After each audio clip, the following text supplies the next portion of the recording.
So Tesla stock is down again for a second consecutive day. Now, many market participants are getting worried. They're saying, well, is this, because of competition in the EV space? After all, we just had the Super Bowl just aired and we had a few EV commercials, right? So is this the reason why Tesla stock is going down? Well, let's go ahead and look into the reality of things, right? Last year in 2022 Super Bowl, we actually had more EV commercials for other competitors that weren't Tesla, and actually Tesla stock rose up. So the whole idea of EV competition should be out of your head, right? Because here's the thing, fundamentally, from a fundamental standpoint, Tesla far exceeds the EV competition. So you may be wondering, well, why is Tesla stock still going down? Well, one of the things we have to pay attention to is what Tesla stock has done recently. In fact, if we take a look from January 6th to where we're currently at, Tesla has risen up massively.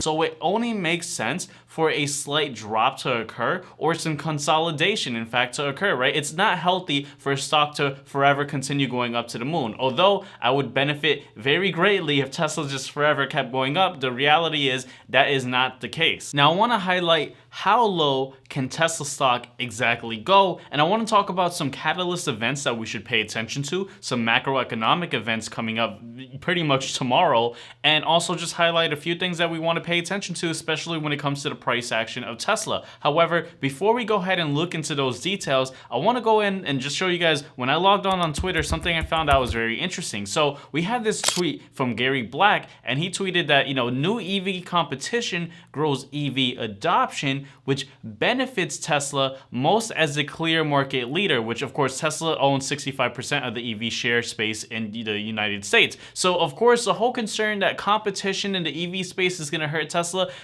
get that out of your head, right? Because here's the thing, this brings more emphasis on Tesla, and Tesla will dominate because they have a great pricing power, right? Their margins beat all the other competitors. But like I said, let's go ahead and point out a few things. Now we're in my laptop using the Weibo platform, looking at Tesla from a weekly time frame. Now before we go ahead and talk about how further down can Tesla go, one of the things I want to talk about before we even break down price action on a chart is the catalyst events I mentioned earlier. So the main catalyst event for tomorrow is going to be obviously February 14th, and no, not Valentine's, but the CPI report and the core CPI report. So what can we expect? Well, if the CPI report comes out hotter than expected, right? Last time we got a 6.5 print. Well, then we could expect the markets to cool down further, right? And why is that? Well, if we have hotter than expected CPI reports coming out, well, what's that going to tell investors and market participants? That's going to tell individuals and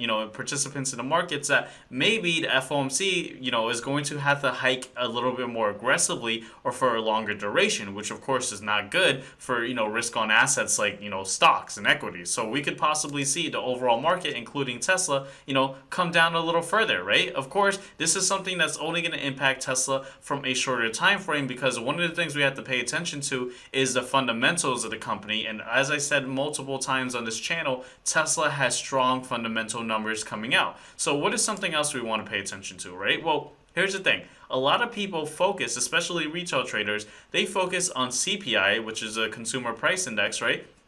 However, what the Federal Reserve or the FOMC actually looks at is PCE, right? So this is personal, consumer expenditure, right? So one of the things that we notice is that the PCE is very similar to the CPI. However, it's slightly less, right? So oftentimes it's pegged kind of similarly to the CPI report. However, it comes down with numbers slightly lower than the CPI report, right? And that's because, well, there's just different ways that things are averaged, right? So this is not what we're going to have come out tomorrow. We're going to have the CPI report come out. However, one thing we have to understand is although the markets will react to the CPI report, the FOMC really looks into the PCE data, right? But I just wanted to highlight that, right? Now, again, before we go ahead and talk about the price action, I also want to highlight something looking forward, and that is Tesla Investor Day, which is happening March 1st of 2023. And the reason I wanted to highlight this is, even though this is something happening later on in the future, is I wanted to just talk about, what's going on in the charts and what are some things that we could look forward to going forward, right? And I guess that sounded redundant, but I wanted to look into this, right? So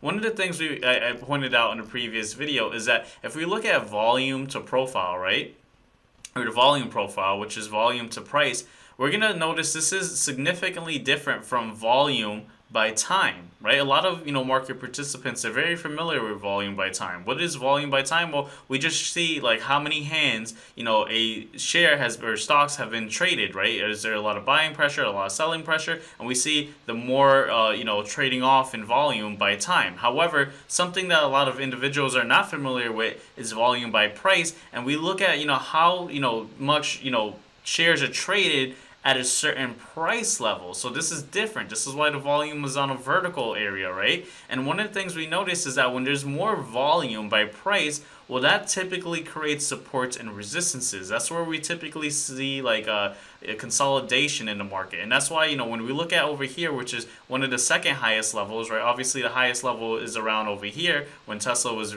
pretty much more consolidating, right? However, as we move up, there's less volume by price, meaning there's less volume traded on these price levels, and so this helps the order books where if there's a lot of buying pressure and there's not a lot of volume, well, guess what? The stock is going to rise up. But the vice versa is when there's less volume by price and there's a lot of selling pressure, well, we're going to see, things go down, right? So that's something I just wanted to highlight. Now, if we look into this area around like the two, 10s, the two like 12s, we see that there's a lot more volume, and that's why we see, this is a support area around here and over here, and there's like consolidation, and that's why we don't see the stock move up higher, because around this level things get traded, right? There's buying pressure. There's a war where buying and selling. People are buying, they're selling, they're buying, they're selling. But once we break above this area, if there's buying pressure, well, we can see the stock shoot up, right? And that's what we saw in the past, where once we broke out of this area, boom, we saw the stock shoot up. Now, of course, over here we did see the stock shoot down as well, and that's what I mentioned earlier, where if there's selling pressure, well, it's going to move down.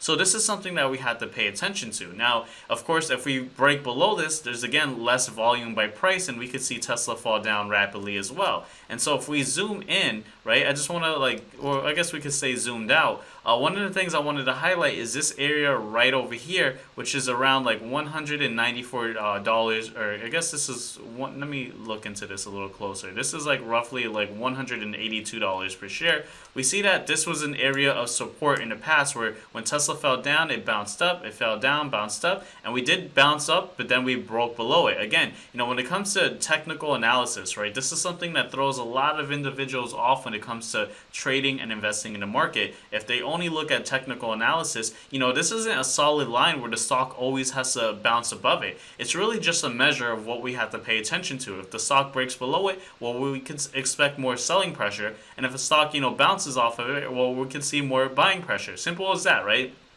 Too many people think, well, this barrier is going to absolutely hold up, and that's not absolutely the case, which is why I use several different data points in confluence with technical analysis. I don't just trade or invest based on squiggly lines on the chart. I take a look at other data points such as the macroeconomic climate, and then also catalyst events. So what are the catalyst events? Well, that's Investor Day happening for Tesla. So if we see Tesla hold above this area around $182 per share, well, that's going to be good. That means that, there's still a lot of buying pressure or a lot of buying happening around this area, holding Tesla up where it's not going to have it fall down, right, which is good. And if we could just continue just holding above these levels and get closer to Investor Day, well, we could possibly see Tesla break above these areas over here and move forward up, which is good, right? This is very optimistic for Tesla. However, we have to pay attention to what happens in the next coming trading sessions. Again, why are we seeing Tesla fall down? Well, you have to just look at things objectively. We ran up massively, right? We can't expect the stock to forever go up. And of course, when we go up, yeah, there's some pullbacks,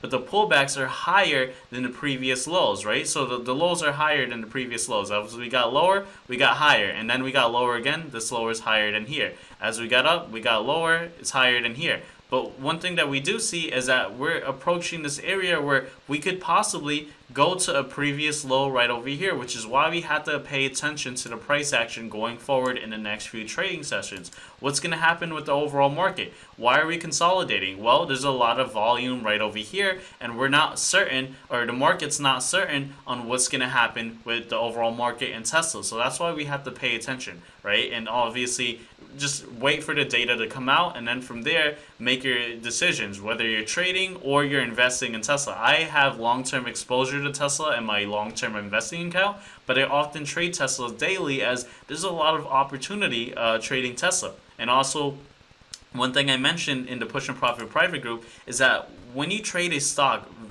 frequently, you tend to understand the price action a lot better than if you're hopping from stock to stock. Typically, traders, they'll hop from a penny stock to Tesla to this and that could throw you off. I like trading the same thing, such as Tesla, over and over again, because you get to understand the patterns. Yeah, the patterns don't mean that whatever happened in the past is indicative of what's going to happen in the future, but you get more comfortable in understanding what the price movement most likely may be. Right? But that's just a different tangent on why I always trade Tesla and why I cover Tesla a lot on my YouTube channel. And that's pretty much it. Now, with that being said, make sure to watch this next video right over here. And I'll see you guys on the next video. Take care, guys.